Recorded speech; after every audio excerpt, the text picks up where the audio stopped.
Rumor has it the iPhone 15 will have a programmable action button on the side that you can set to a variety of different settings and features. But you can already do that. Kind of. You see, on any iPhone, you can triple-click either the side button or the home button to activate one of 25 different accessibility features. You just find this in Settings, Accessibility, and you scroll all the way down to tap on Accessibility Shortcut. I'm going to run through all 25. I'm going to start with the ones that everybody can get some use out of, but as is the case with accessibility, any one of these features is going to be absolutely essential to somebody watching. Let's start with guided access. When you turn this on, your phone is locked to whatever app is currently on the screen. This is really useful when you're handing your phone to a kid to play a game, so they can't just swipe over and go running through your texts or phone calling or anything like that. Additionally, when you activate it, you can turn off certain features like the volume buttons, the software keyboard. You can draw out parts of the screen that are blocked from the touch screen, and you can turn off the power button as well. So when you hand your phone to a security officer or a police officer, which you should never do if it can possibly be avoided, well, you can prevent them from locking the screen or going through your other apps on your phone. For some reason, this is the only feature that you can't turn on from the accessibility shortcut menu. You have to swipe back and enable it inside guided access. Moving right along, next up is background sounds. You turn this on while you're working, studying, or going to sleep, and you can hear sounds of the ocean, of rainfall, of a running creek, of various white noises, of smooth jazz. I wish. Next up is voice control. This lets you operate your phone entirely using your voice. Instead of touching the screen, you can say things like, go home, open Safari, scroll down, tap refresh, things like that. You know, your phone is waterproof, but the touchscreen doesn't work if your hands are wet or oily or covered in grime. So while you're showering or cooking, you can say things like, pause music, or scroll down if you're reading a recipe. This is so handy. You can customize it with labels or numbers for all of the actions you can perform on screen at once. You can have this numbered grid overlaid on screen so you can say things like scroll up 20 to turn up the volume from Control Center, things like that. Speak Screen is like the previous feature in reverse. Your phone will read out the entire contents of what's on screen, an entire email, a text conversation, a recipe. I don't know why I keep coming back to that as an example, but Apple Watch mirroring lets you use and interact with your Apple Watch from your iPhone. You can tap and scroll on the screen, you can click in all the buttons, you can scroll on the digital crown. It's exactly the same. Well, it's a little laggy compared to using the Apple Watch directly, but it'll do in a pinch. Like if you break your Apple Watch screen, but you still want to close your rings before you get your replacement in the mail, this is actually really useful if you have a treadmill desk at work. The idea is you wear your Apple Watch on your ankle, and then you use Apple Watch mirroring from your iPhone to control and interact with it. That way, as you're walking on your treadmill at work, your Apple Watch still thinks you're walking. Left-right balance. If one of your ears doesn't work quite as good as it used to, you go to Accessibility, Audio-Visual, and you adjust the little slider until it sounds just right. It'll boost the volume in one of your ears to match the other one. And using this as an accessibility shortcut, you can quickly toggle it on and off when you connect it to a Bluetooth speaker or when you switch back to your normal headphones. It's that easy. Assistive access. This reboots your phone into a special mode where it only has the core basic features of messaging, calling, camera, photos. That's pretty much it.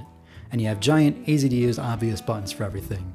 It's designed for people who would be overwhelmed by the complexity of a modern smartphone, but still want the reliability and modern internet connectivity features. But you can use it too if you're too distracted by your phone when you're trying to study or work, but you still want to be connected in case a text or an important phone call comes through. Well, you can use Assistive Access instead. And you can still set any app from the App Store to be available in this mode, like for health monitoring, or reading your RSS feeds. Magnifier. This is a special camera app that's designed to work as magnifying glass. You have a big obvious slider where you can zoom in and out. You can turn on the flashlight freely, which you can't do from the normal camera app. You can take a few pictures to get a close look at something without crowding up your regular photo library. Magnifier is available for free on the App Store. Detection mode is a special feature inside the Magnifier app that has its own shortcut. This is designed for people who are low vision to be able to get around easily. Door detection will tell you how close you are to a door, whether it's open or closed, and it'll tell you about any words that are written on it. People detection will tell me how many people are nearby and how close they are. Image description will describe what you're looking at. Text detection puts any text that it sees on screen. And with point and speak, you can hold your finger in front of your camera and point it at a label on an oven or a microwave, and your phone will read it out to you. Zoom. This is like Magnifier, but for your own phone screen. So you can have a little bubble that you can move around, or you can zoom in the entire display at once. You can zoom in really far, you can have it follow the keyboard input so you can always see what you're writing, and more. Live speech lets you type on the keyboard to speak. When you're on a phone call or FaceTime call, a Siri voice will speak for you. In person, it'll play the sound on your phone speakers. You can use the built-in Siri voice, or you can make your own by recording your own personal voice, as I have done in advance. Reduce white point. Sometimes even the lowest brightness setting is still too bright if you're in a pitch black room. Well, reduce white point will make your phone screen even dimmer, dim flashing lights. If you have photosensitive epilepsy or bad migraines, when you're playing a video or watching a game that has a lot of strobing or flashing lights, your phone will turn down the brightness and try to reduce the effects. Reduce motion.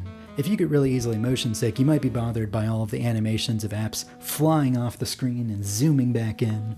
Well, this will replace all of those animations with a simple crossfade. Color filters change the output of your display to accommodate for color blindness. You have a red-green filter, a green-red filter. I didn't know there was a difference, but apparently there is. A blue-yellow filter, a grayscale filter, or you can adjust the hue manually yourself. Smart Invert is for inverting your screen from light to dark, but it tries to make some clever exceptions. If an app already runs in dark mode, it doesn't invert it back to light mode, and it tries to avoid inverting images, videos, and websites because those look really funky when you reverse them. Classic Invert is like Smart Invert, except it doesn't make any exceptions. It inverts everything, and everything just looks really weird, and I don't honestly know what it's for. Increase contrast. This selectively brightens and darkens various user interface elements like buttons, toggle switches, and backgrounds for better visibility. And in a similar vein, reduce transparency will take all of the, transparent elements like headers and toolbars and keyboards, and it'll make them completely opaque instead of transparent. I don't know why you would want to activate either of these through a shortcut using your power button, but apparently you can. Live captions uses Apple's speech-to-text system to provide on-screen subtitles and captions for any audio that's playing on your device. Phone calls, YouTube videos, podcasts, anything. I only put it so far down this list because it doesn't work that great. It doesn't keep up very well with really fast-talking audio. So, if you forget your headphones, it's not quite at the stage where you can, watch a YouTube video on silent and read the captions. It doesn't work that well. But as of right now, it's still in beta, so it'll get better over time if you're watching this in 2038 for some reason. Assistive Touch. This gives you a little floating on-screen widget that you can tap to do things like Control Center, Notification Center, activate Siri, or even your own custom gestures. In a similar vein, Switch Control lets you operate your entire phone with just one tap action. You have this little blue highlighter that jumps around the screen. You tap once to select something, and then you tap again to confirm an action. You can connect a special Bluetooth switch if you want to click instead of tap on the phone screen, or you can even control it with your face by blinking and moving your head and sticking out your tongue. Yes, those are actual features. I didn't make those up. There is a whole treasure trove of customizable settings for this. You can even use Switch Control to control other devices on the same Apple ID, like a Mac or an iPad, all from your iPhone. There's no clip because I couldn't get it to work, but theoretically you can. Full keyboard access lets you use a Bluetooth keyboard connected to your iPhone, not just for typing, but for moving around the home screen, launching apps, navigating inside apps, clicking buttons, everything. VoiceOver lets you control your phone without seeing the screen at all. So you drag or tap your finger on the screen and it'll read out what you're pointing at, and you double tap to select. You can set the speed and pitch of the voice. You can turn on image descriptions where your phone will try and describe pictures to you. It's a super powerful feature. It does change how a lot of the gestures on the phone work, so it takes some training and getting used to. And of course, there's an Apple support document that explains it all for you. So those are all of the accessibility features you can assign as shortcuts on your iPhone. Be sure to like and subscribe if you learned something new. There's an article version of this in the video description. I'm Griffin Jones with Cult of Mac.